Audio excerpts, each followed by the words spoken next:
মুসলমানের সন্তানের পোশাক আশাক দেখলে মনে হয় ইংরেজ। কথা বলছেন না কেন? আজকে মুসলমানের সন্তানের চুল দেখলে মনে হয় এগুলা কি মুসলমানের সন্তান নাকি আফ্রিকা জঙ্গল থেকে আসছে। ঠিক কিনা বলেন? কি যে অবস্থা চুলে! সেলুন দোকানে গেলে দেখা যায় কত কাঠিন আছে, রাতা কাঠিন, রোনালদো কাঠিন, কথা বলে না, এমবাপ্পে কাঠিন।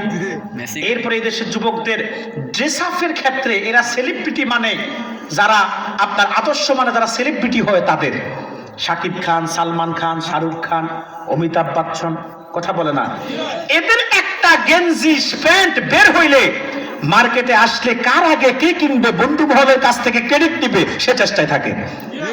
কথা বলে না? আমাদের মাথায় রাসূলের সুন্নাতের চুল নাই, আমাদের মুখে নবীর সুন্নাত দাড়ি নাই, আমাদের দেহের মধ্যে নবীর সুন্নাতের পোশাক নাই, তাকওয়ার পোশাক অত নাই, সুন্নত তো অনেক পরের কথা। আজকে মুসলমানদের পোশাকের এত বেহায়াপন অবস্থা, পোশাক পরছে শুধু চামড়া ছাড়া, আর সব বোঝা যায় কার যে শরীরের গঠনের কি অবস্থা। জায়েজ নয় তো এগুলা, কথা বলে না। সাংস্কৃতিক অঙ্গন